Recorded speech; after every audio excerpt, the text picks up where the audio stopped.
Hey guys, Argent here with a reactionary review of Lights Out, which is still in theaters, so catch it if you can get a chance. It's one of those horror movies that doesn't get wide release necessarily, which always irritates me because there's a lot of good movies that just don't get wide release. I'm not talking about art films, but movies that could very easily be, I guess you could say, mainstream films. It's just they won't release them outside of major cities. I guess that's one of the benefits of working in downtown Toronto is I can go and see movies that don't otherwise get released. But I massively digress. So Lights Out is from the director of The Conjuring and The Conjuring 2 and Furious 7, all of which were movies I really enjoyed. And you can kind of see some aspects of The Conjuring in this movie because it avoids a lot of, well, it's in a lot of ways kind of a traditional horror movie. In a lot of ways, I think it kind of solves a lot of issues I have with other types of horror movies. They don't do a lot of things that I find kind of, if they didn't do in other horror movies, they would make them better. Namely, and this is going to be a spoiler before we get into the plot, they don't just kill all the main characters off at the end of the movie to make it scarier, and they don't sequel bait at the end. Both of these, I think, are very good. One of my general problems with horror is horror to me is supposed to be there's a couple different types of horror. There's kind of the one that kind of imitates the Garden of Eden, where there's an initial sin. That is, somebody looks into something they're not supposed to. In The Ring, it's because they go and try to look into this supernatural videotape and watch it. And that's kind of the initial sin. They're doing something they're not supposed to. They're breaking the veil that has been established over the earth. Even in something like Evangelion, you can see an aspect of this. They willingly kind of unleash these eldritch horrors. And that's kind of the basis of Lovecraftian horror, which is very similar. There's kind of a natural development of it. Basically, you unlock that box, you go through that door, you investigate something that should have otherwise been buried, and it all kind of relates back to the issue of Adam and Eve, where they desired greater power and greater understanding, and so they broke a fundamental law of nature. The universe kind of corrects itself. Also, there's these forces beyond our understanding that if we merely expose ourselves to, will be shredded in an instant. But in horror movies, often what happens is that people realize their mistakes and they repent. And I kind of see horror ideally as kind of being an existential representation, kind of like science fiction, of struggles within the human soul. While science fiction normally deals with ethics, civilizational things, and kind of metaphysics, horror more deals with human nature, psychology, internal struggle, that sort of thing. So I kind of feel in horror, the characters who should die should be the ones who can't kind of come to terms with whatever the message of the movie is. Be it the inability to accept things changing, be it the inability to kind of accept your own degeneracy or the past and move on. I kind of feel they're the ones who should die. And if characters kind of come through the struggle as having resolved their internal issues, they should be able to go free. And that's something we saw in another horror movie I liked, As Above, So Below, where the characters who were able to come to terms with their personal fallings and accept and kind of forgive themselves were the characters who were allowed to leave and survive. And that is the case in this movie. So, Lights Out begins with a man in a mannequin warehouse, is what the plot description says. I wasn't really sure what it was. There's like a massive vault in it. It looks more like a nuclear missile silo than anything else. But you have this man sitting at his desk, and he gets a call from his daughter, who begs him to come home and says something weird's happening with mommy.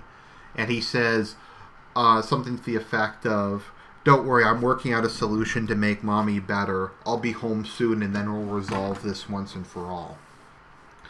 However, his coworker walks through is leaving, and she notices a strange figure shows up in the dark, but whenever she turns the light on, the figure vanishes. As the man is leaving the building, he starts to see the figure too. He seems to know what it is, though, and he runs back to his office and turns all the lights on. Unfortunately, the strange figure succeeds in ripping out or switching off the circuit box, does something to turn off the power, and the man is left in the darkness, and it's heavily implied he's killed. We cut to a decade or so later, where one of our main character, Rebecca, lives alone in an apartment. She was the girl who was mentioned in the prologue. So she's not really a bad person. She's kind of implied she's started to do some drugs. She's got some piercing. She's really into kind of goth culture and that sort of thing. I wouldn't really call her a degenerate per se. She is in a relationship sort of with this guy, but she has attachment issues largely because her mother's a psycho, and her father got killed at a young age. So I think it's kind of understandable. Sorry, her stepfather got killed at a young age, and her father abandoned her. So she's in kind of what is superficially a stable relationship, but she won't call it a relationship, and she won't let the guy really kind of get inside. Despite the fact he's a bit of a punk, but he also has like a good heart, and he seems to genuinely love and care about her. So she's kind of broken, but she's kind of also a sympathetic character. So then we cut to our other main character, Martin, who lives with their mother, Sophie. Sophie has a documented mental illness, which I believe is bipolar. It could be schizophrenia, but at one point they refer to her as having manic phases. And schizophrenia is a side effect of extreme bipolar manic phases. And she certainly acts like she's bipolar, alternating between suicidal periods of depression and just going completely nuts. Anyways, Sophie begins to talk to an imaginary friend, who she refers to as Diane, I believe. He will come across his mother talking to something that doesn't appear to be there, and throughout the house he will occasionally see shadows, normal scary stuff. He begins to suffer from insomnia and keeps falling asleep during class. Being afraid of his mother, he calls his sister Rebecca to go and pick him up because he wants to get out of that house. Him and Rebecca go and confront their mother. And after they go and confront the mother, Rebecca and Sophie get into a yelling match where Sophie yells at her daughter for abandoning them. So, let's see here. So that happens. Martin gets his clothing and they leave. Sophie, however, calls social worker, and the social worker shows up and threatens Rebecca, saying that she's not allowed to take her brother and that it could be considered a form of kidnapping, despite the fact that her mother's a complete psycho and isn't on her medication. And people might think it's weird for me, someone who suffers from mental illness, to be calling these people psycho, to be using kind of flippant terminology. But I'm a psycho and I'm not on my meds. I've been through a long process of therapy and tried out a bunch of different medication, and now I'm on a good cocktail. And I've made positive improvements in my life. The thing about why I kind of am dismissive with these people is they won't even take their medication. They won't, and that their medication's unpleasant, they won't try a different medication until they get it right. They're completely uninterested in kind of helping themselves, and that's kind of my complaint about them. So Sophie, let's see here. So Rebecca takes Martin to her house. However, she's tormented by a strange figure who scratches a message onto the floor. They find Martin asleep in the bathroom with the light on. We get some scary scenes. Basically, this strange figure disappears whenever there's light and only seems to be able to exist in the darkness. So as long as the lights are on, they're safe. However, this figure, because they can exist anywhere where there's dark, they can normally go and pull out some electrical circuits or something like that. So Martin has to go home because of the bitchy social worker. So Sophie says, we're going to have a movie night with just the three of us, and turns off all the lights, frightening Martin. Sophie tries to calm him down, holding him still. She tells a story about Diana, a friend in an institution where she went to because she's crazy, and states that that Diane had an unusual condition that made her extremely light sensitive, and that something bad happened to her while there. So the figure appears and hits Sophie and tries to kill Martin, so Martin runs away to Rebecca. Rebecca comes back to the house during the day and digs through her father, the guy who was killed in the intro to the movie's office. She finds a box of recordings of Sophie from the institution and finds out that her and Diana were close friends. Diana was born a very strange child under strange circumstances that aren't really explained, and her father killed himself. Before doing so, wrote on the wall, "She's in my mind." It's not really explained. It could be possible that Diana some sort of demon, or is otherwise born with some sort of ability beyond normal human comprehension. It doesn't matter really what it is, and I'll give the film credit for not really trying to explain it, but part of her disorder is an extreme inability to receive light. She was extremely violent at the institution, killing several other patients. The only person she seemed to like was Sophie, and Sophie became completely hypnotized and enamored by her. They attempt a controversial procedure, a form of extreme bright light therapy, to try to cure Diana. However, the procedure winds up incinerating Diana and making her disappear. Presumably, the procedure is what has allowed her to ascend to her current state, a creature able to exist in the dark. Her tether to the world and kind of her phylactery is Sophie. Whenever Sophie's on her medication and mind is relatively strong, Diana is suppressed. However, when her husband died, she began kind of a mental down spiral, which has allowed Diana to appear once again.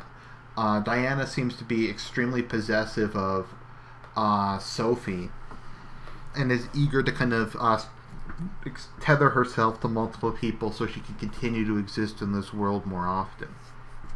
So Rebecca experienced similar things as a kid, which is why she ran away. So her boyfriend, and Martin go to confront Sophie about Diane and her health. Sophie denies Rebecca's accusation and storms off. However, Sophie passes a note to Rebecca stating, "I need help." Rebecca realizes that her mother's apparent lack of concern is that she's actually just being mind controlled. And she turns on all the lights. They put out candles. They put out flashlights all over the place. And they decide to spend a night in the house before they resolve everything in the morning. So her boyfriend gets attacked. But he succeeds in escaping. And there's really some cool stuff in this movie, because moonlight will stop Diana. But as he's running under archways, Diana will appear and attack him, and she'll throw him, but fortunately he'll fall outside of the light. He uses his cell phone to stop her, so it's kind of creative. I mean, the idea of using light to stop a monster isn't really anything new, but this movie does it in a very creative and interesting way. So Diana disables the main fuse box, and Martin and Rebecca go into the basement to try and find the remnants to try and turn it back on. However, it's all a trap, and Diana locks them in. They begin burning some documents to keep a fire going. Rebecca wanders through and finds a black light wand. It turns out that the black light is able to expose Diana and prevent her from, shifting out of reality. So because she's unable to shift out of reality, normal light can hurt her and will actually burn her. It basically, I guess, kind of makes her mortal again. So Rebecca discovers scrawled writings on the floor under the basement about how they will not let anyone take Sophie. Diana explains that, of course, she killed Rebecca's father, and she has a shrine with all the dead people she's killed over the years. It's pretty disturbing. So the police arrive with her boyfriend, but they get killed by Diana, as the guns can't harm her, because she disappears in the muzzle flash. Rebecca helps Martin and Brett to escape and goes to rescue Sophie, who gets knocked unconscious when trying to help her. Diana attacks Rebecca, and they have a fight where Rebecca succeeds in damaging Diana, but only a little. Diana is about to kill Rebecca when Sophie wakes up and arrives. She realizes that the only connection Diana has to this world is her, and she takes one of the police officer guns and shoots herself in the head, causing Diana to burn up completely.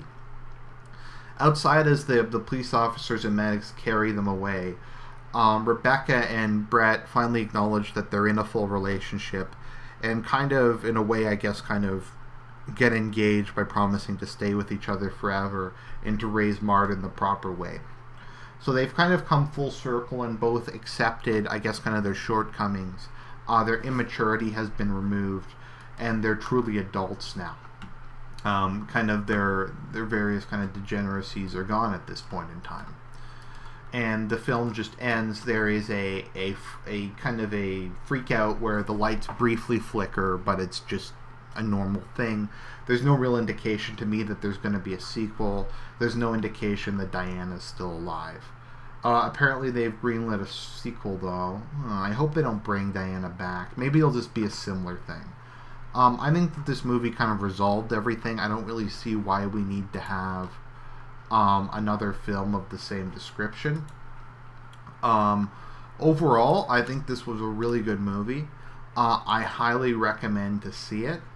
I hope you guys enjoyed this reaction review, and as always, there's more to come soon.